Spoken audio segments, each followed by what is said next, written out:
और रूस के राष्ट्रपति व्लादिमीर पुतिन ने अपनी बादशाहत साबित करने के लिए यूक्रेन को बर्बादी की स्क्रिप्ट तैयार की थी, लेकिन अब ये लड़ाई रूस के लिए परेशानी का सबब बन गई है। रूस के हथियार ज़ेलेंस्की पर बमों की बारिश कर रहे हैं।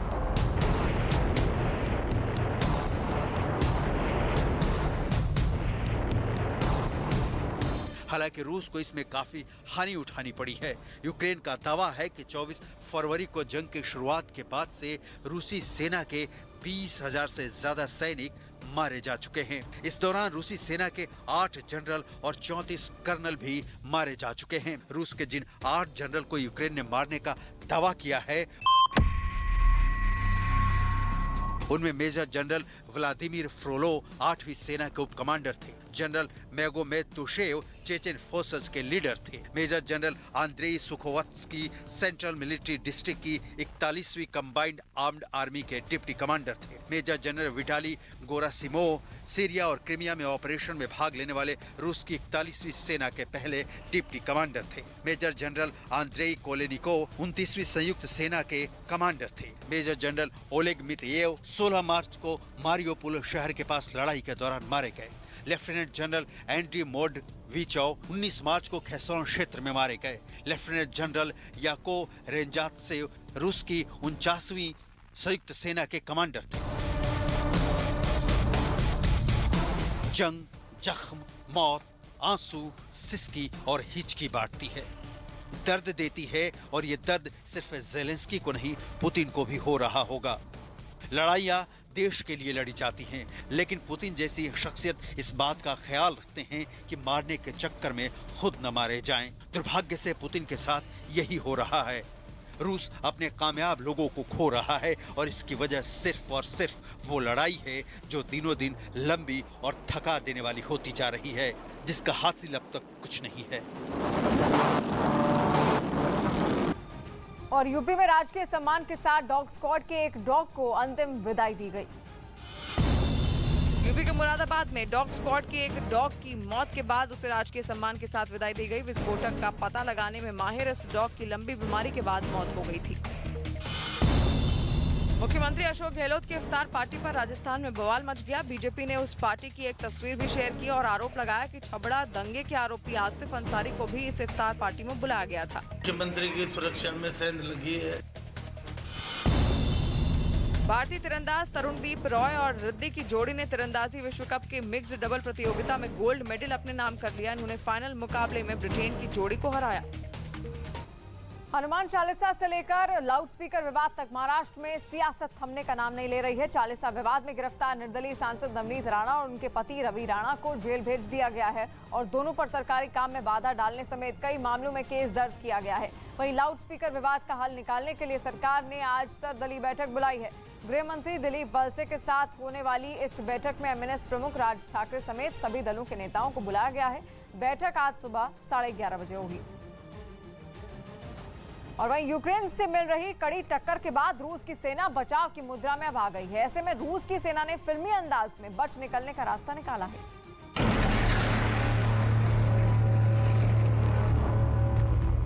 लेकिन दुनिया में सबसे शानदार, सबसे सुसज्जित और सबसे सुरक्षित हथियारों को ऐसा सस्ता जुगाड़ क्यों करना पड़ रहा है? इस टैंक को ही देखिए, जिस पर रूस की सेना ने अतिरिक्त मेटल कवर लगा रखा है।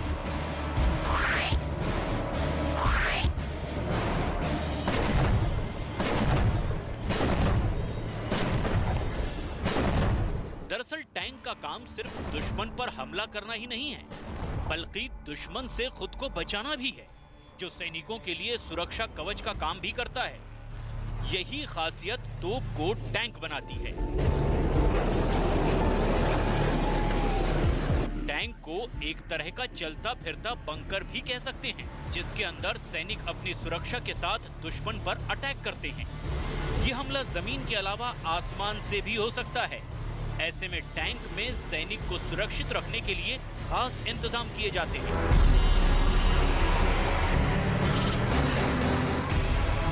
लेकिन महायुद्ध में ऐसा होता दिख नहीं रहा, जिसका सबूत है ये टैंक। ये नेस्त नाबूद टैंक अपने धराशायी होने की कहानी खुद बयां कर रहे हैं।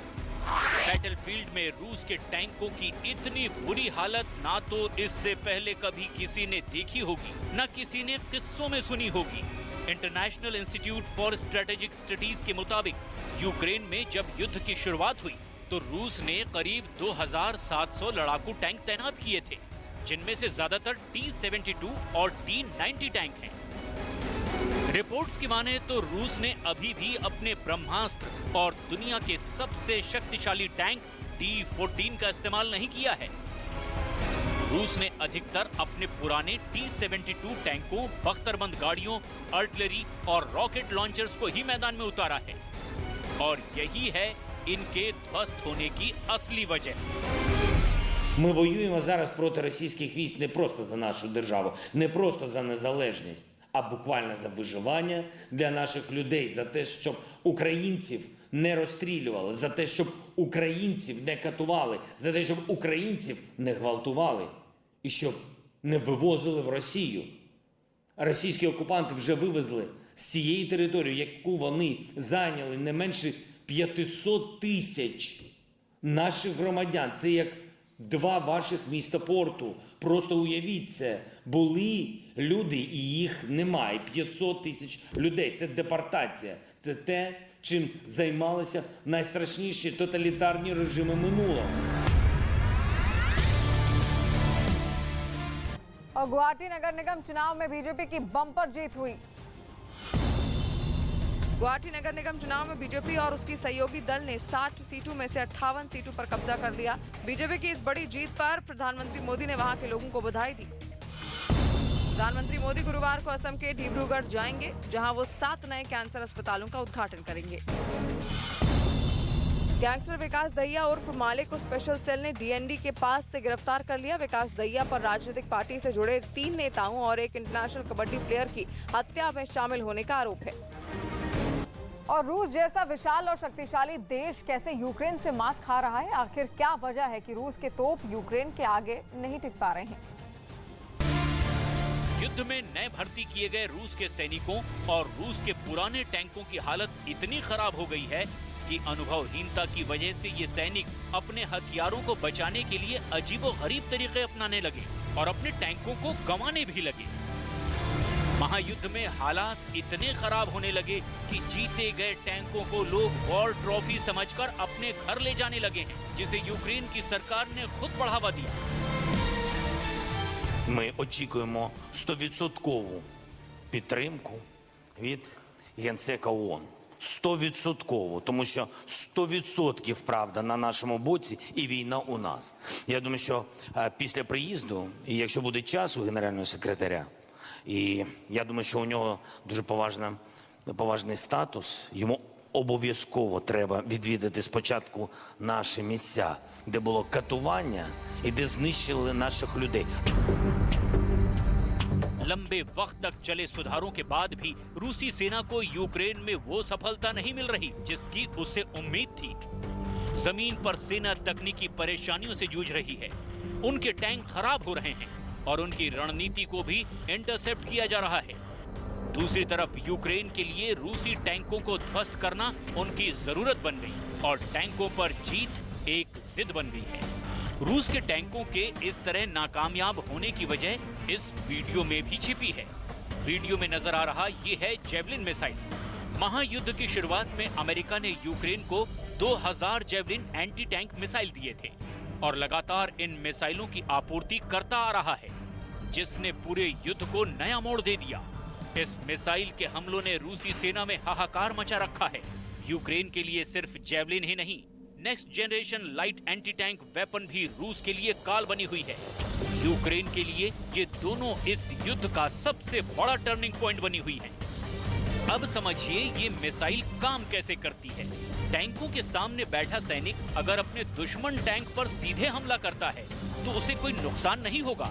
दरअसल रूस के तमाम टैंक ऐसे रक्षा कवच से लैस होते हैं जो सीधे हमले के असर को नाकाम कर देते हैं। अब बारी आती है NLAW और जेवलिन मिसाइल की, जो छोड़े जाने पर टैंक के ऊपर वहां जाकर फटती है जहां टैंक का रक्षा कवच कमजोर होता है, जबकि जेवलिन मिसाइल 2 वॉरहेड से लैस होती है।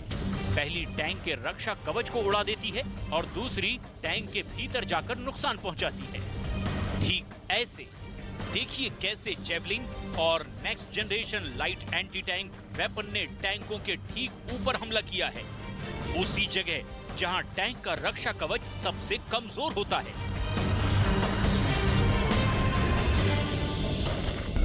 Force can do tremendous work in terms of defending itself, and the Ukrainians demonstrate that each and every day.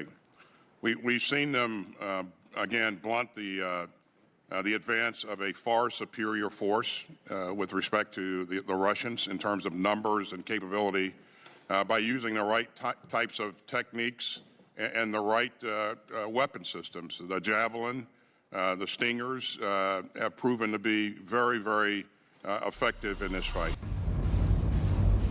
Tank और सैनिक वाहनों में अजीबोगरीब सुधार से ये साफ हो जाता है कि रूस की सेना कमांड, कंट्रोल और कम्युनिकेशन की दिक्कतों से जूझ रही है।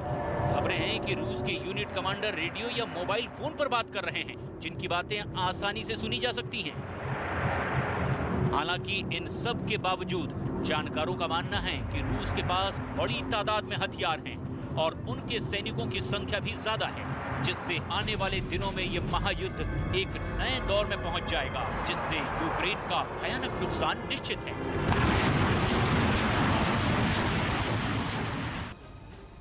और पुलवामा में सुरक्षा बल ने मुठभेड़ के दौरान 3 आतंकियों को मार गिराया। जम्मू कश्मीर के पुलवामा में सुरक्षा बल ने मुठभेड़ के दौरान लश्कर के टॉप कमांडर समेत 3 आतंकियों को मार गिराया।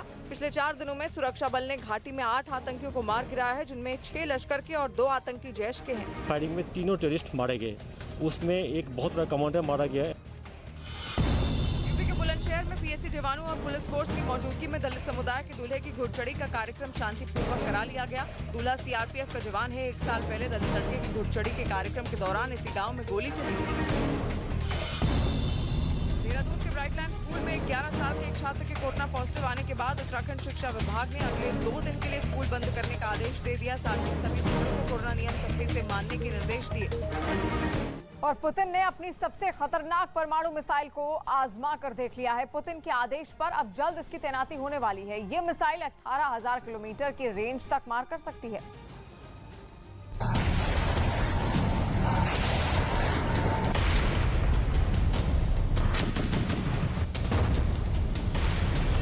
पुतिन ने अपनी सबसे खतरनाक परमाणु मिसाइल को आजमा कर देख लिया है।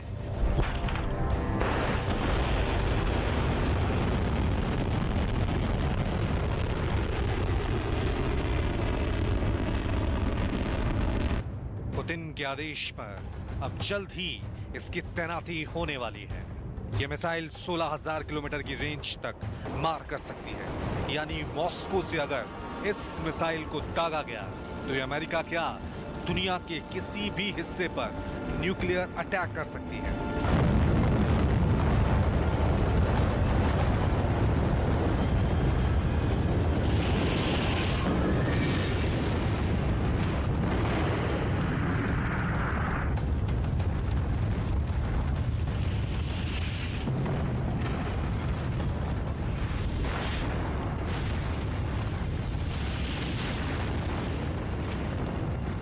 इस मिसाइल टेस्ट के बारे में पुतिन ने कहा है कि जो रूस के लिए खतरा पैदा कर रहे हैं, ये मिसाइल उनको सोचने पर मजबूर करेगी। ये परमाणु युद्ध का ट्रेलर है।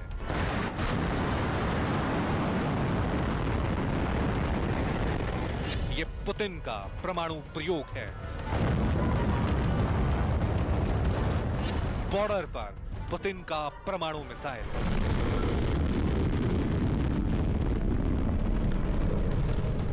रूस ने 96 घंटे पहले परमाणु महामिसाइल सरमत का परीक्षण किया। यह मिसाइल एक बार में अमेरिका समेत पूरी दुनिया में कहीं पर भी हमला कर सकती है। पुतिन ने अब इस मिसाइल के तैनाती के आदेश जारी कर दिए हैं।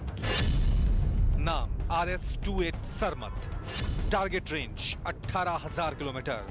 खतरनाक, एक मिसाइल में 10 वॉरहेड। रफ्तार 25,000 किलोमीटर प्रति घंटा। वजन 208 टन। पुतिन की महाशक्तिशाली परमाणु मिसाइल से पूरी दुनिया टेंशन में है। Super heavy intercontinental ballistic missile का पहले परीक्षण हुआ और अब उसे तैनात करने के आदेश जारी कर दिए गए।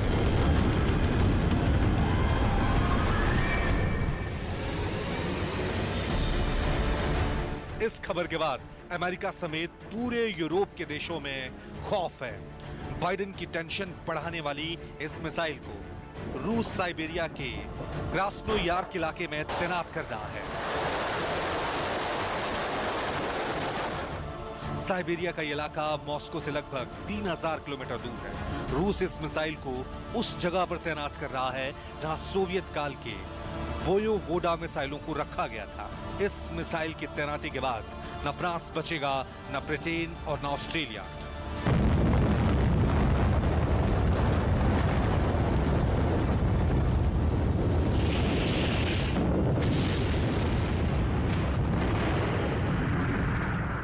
और ना ही अमेरिका के महफूज रहने की गारंटी बाकी रह जाएगी, क्योंकि दुनिया के सामने पुतिन ने अपने सबसे घातक मिसाइल की जो तस्वीरें पेश की हैं वो सिर्फ तबाही का एक ट्रेलर भर है।